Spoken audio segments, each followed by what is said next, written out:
देश में आए दिन निर्मम तरीके से हत्या करने की घटनाएं बढ़ रही हैं। पहले दिल्ली में हुए श्रद्धा वालकर हत्याकांड ने पूरे देश को हिलाकर रख दिया था। वहीं अब मुंबई में भी ऐसा ही मामला देखने को मिला है। मीरा भायंदर इलाके में एक शख्स ने अपनी लिव इन पार्टनर का बेरहमी से हत्या की। फिर उसने युवती की लाश को धारदार हथियार से कई टुकड़ों में काट दिया। इतना ही नहीं, दरिंदे ने लाश से बदबू को मिटाने के लिए टुकड़ों को कुकर में उबाल दिया। लेकिन इन निर्मम हत्याओं में केवल पुरुष ही शामिल नहीं है, बल्कि कुछ महिलाएं भी सीरियल किलिंग की दुनिया में मौत का दूसरा नाम बन चुकी हैं। ऐसा ही एक नाम था केडी केम्पम्मा का। यह खुद एक महिला होकर महिलाओं की मौत की सौदागर बन गई थी। मंदिर को बनाया मौत का अड्डा। केडी केम्पम्मा नाम की महिला की आंखों में केवल दिन रात अमीर बनने का ख्वाब था। आंखों में अमीरी के सपनों ने इस महिला को भारत की पहली महिला सीरियल किलर बना दिया था। इस महिला ने केवल अमीर महिलाओं को अपना निशाना बनाया था। यह इतनी चालाकी से हत्याओं को अंजाम देती थी कि उसने 8 सालों में 6 महिलाओं की हत्या कर दी थी और किसी को भी इसके बारे में कोई सुराग नहीं मिल पा रहा था। केडी केम्पम्मा नाम की महिला ने इंसान तो छोड़ो, भगवान को भी नहीं छोड़ा था। यह भगवान के चरणों में ही सीरियल किलिंग करती थी। ममता राजन को बनाया अपना पहला निशाना।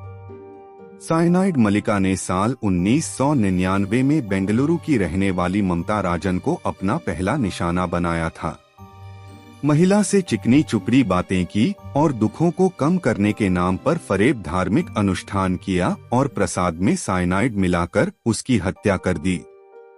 इसी साल ने इसने 5 अमीर महिलाओं की हत्या कर दी थी। कर्नाटक की महिलाएं खौफ में रहने लगी थी, क्योंकि आए दिन अखबारों में अमीर महिलाओं की मौत की खबरें छपती, लेकिन कातिल कौन है ये बेनकाब नहीं हो रहा था। लेकिन फिर उसने अपना प्लान चेंज किया। पुलिस को इस पर शक न हो, इसलिए अब इसने कुछ सालों तक हत्या नहीं की और यह अमीर घरों में जाकर साफ सफाई का काम करने लगी थी।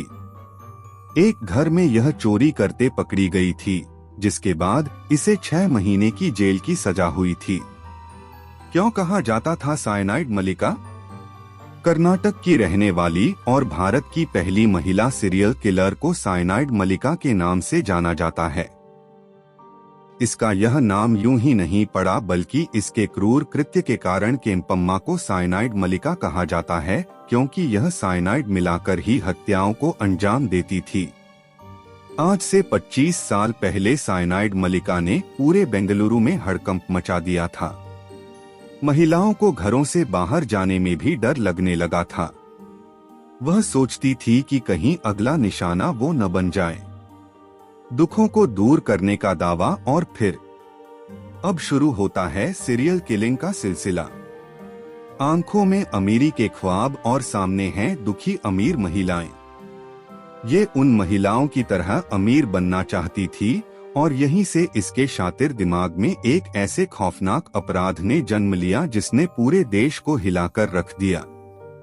यह महिला जितनी शातिर थी, उससे कहीं ज्यादा इसके प्लान शातिर होते थे। ये मंदिर में आने वाली अमीर महिलाओं से मिलती जुलती और उनके दुखों के बारे में जानती। ये उन्हें भगवान के चमत्कार की कहानियां सुनाती और उन्हें अपने झांसे में लेकर उनके कष्टों को दूर करने की बात करती। दुखी महिलाएं इस फरेबी महिला के झांसे में आ जाती थी। यह उन्हें एक खास अनुष्ठान के लिए सुनसान जगह पर बुलाती। वहीं महिलाओं को पूरे गहनों को पहनकर आने के लिए कहती थी। यह अनुष्ठान के लिए ये या तो एकदम सुबह का वक्त चुनती या फिर रात का समय चुनती थी, जिससे किसी को भी इस पर शक न हो। प्रसाद में मिलाकर देती थी साइनाइड। महिलाओं को विश्वास दिलाने के लिए यह पहले मंदिर में पूजा पाठ करती, फिर उन्हें सुनसान जगह पर ले जाती थी। वहां ले जाने के बाद यह अनुष्ठान करती, फिर महिला को आंख बंद करने के लिए कहती। इस दौरान ये महिला के प्रसाद में साइनाइड मिलाती और फिर उस महिला को दे देती। साइनाइड मिले हुए प्रसाद को खाने के बाद मौके पर ही महिला की ही मौत हो जाती थी। उसके बाद यह महिला के शव पर पहने हुए एक एक गहनों और पैसों को लेकर फरार हो जाती थी। कैसे पकड़ी गई सीरियल किलर? उसी पुराने अंदाज में केम्पम्मा ने पूजा पाठ और एक खास साधना करवाने के लिए इस महिला को भी सुनसान इलाके में ले जाकर साइनाइड दे दिया। इस बार की हत्या से फिर से महिलाएं खौफजदा हो गईं। पुलिस ने अब पूरा फोकस साइनाइड पर किया और उन्होंने सभी पुरानी फाइलें खोली और सभी की कड़ी एक दूसरे से जुड़ती थी। पुलिस को पता चल गया कि किलिंग का तरीका पहले भी यही था और अभी भी यही है। वहीं उन्होंने यह भी पाया कि सभी हत्याएं लूट के इरादे से ही की गई हैं। पुलिस सभी कड़ियों को जोड़ते हुए साइनाइड मलिका तक पहुंच गई और उन्होंने उसे गिरफ्तार कर लिया। बेंगलुरु की जेल में सजा काट रही लेडी किलर केडी केम्पम्मा उर्फ साइनाइड मलिका के पास अपने गुनाहों को कबूल करने के अलावा और कोई रास्ता नहीं था। उसने पुलिस कस्टडी में कबूल किया कि इसने 8 महिलाओं को प्रसाद में साइनाइड मिलाकर दे दिया। ये अमीर बनना चाहती थी, ये उन अमीर महिलाओं की तरह ही दिखना चाहती थी और इसलिए इसने ये खौफनाक रास्ता चुना। 2012 में इसे अदालत ने सजाए मौत दी। हालांकि बाद में मौत की सजा को उम्र कैद में तब्दील कर दिया गया और अब ये बेंगलुरु की जेल में सजा काट रही है।